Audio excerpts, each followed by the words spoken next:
Hey, how are you holding up? Yeah. Getting trapped in a game always sounds so cool until you realize it's more like Grimgar and less like SAO. Where's the rest of the party? They got their own rooms. You and me were talking about moving in together after all, so I thought we could share to cut back on expenses. Yeah, it's really filthy, but we gotta make do somehow. Oh, I have an idea. Why not use prestidigitation to clean everything? Wow, I thought it was great when you were just using it to extinguish torches. Man, am I glad you took that cantrip.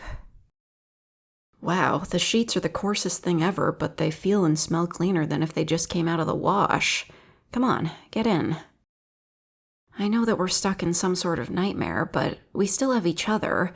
I may be a tiefling and you may be a fire genasi, but oh shit, the bed's catching on fire.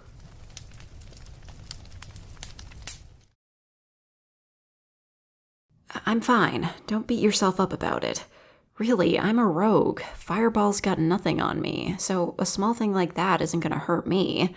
And even if it did, I have fire resistance.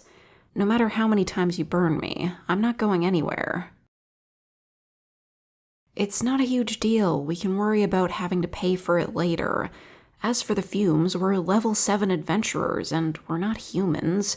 We could probably inhale it for days and not get sick. For now, just take deep breaths and try to relax. Tell you what, who says we need to have a bed to cuddle? Why don't we sit against the wall? I hope my horns aren't too in the way. You're so warm and cozy to snuggle up against.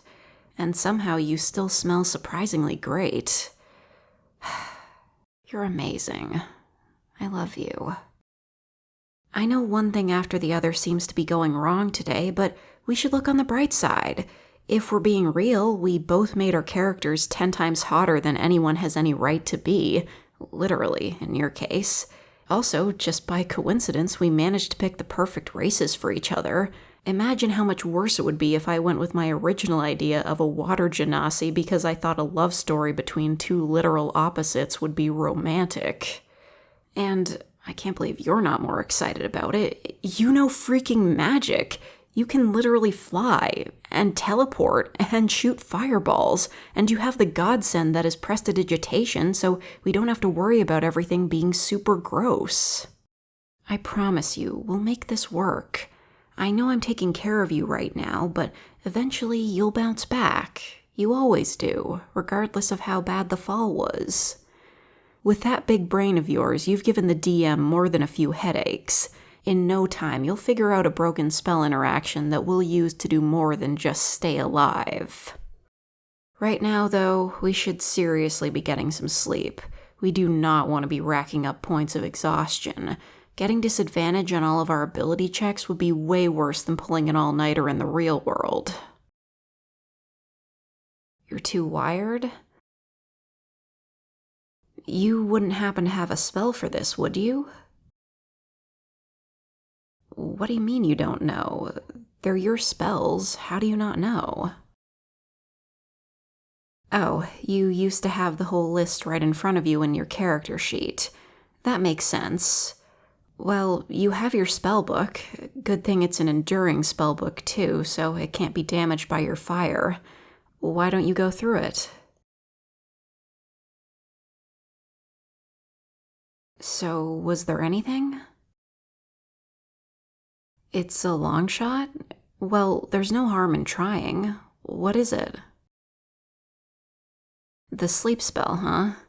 Yeah, that would be the obvious answer. But according to its description, doesn't it only last a minute and then the creatures put to sleep wake back up? Oh, that's why it's a long shot. You think maybe since we're willing and we're both tired, we'll keep sleeping even after it wears off, or at the very least be more tired when we do wake up. That sounds logical to me. Let's do it. I trust you. I promise I won't let anything happen to you, no matter what. We'll make it through this. Good night. I love you.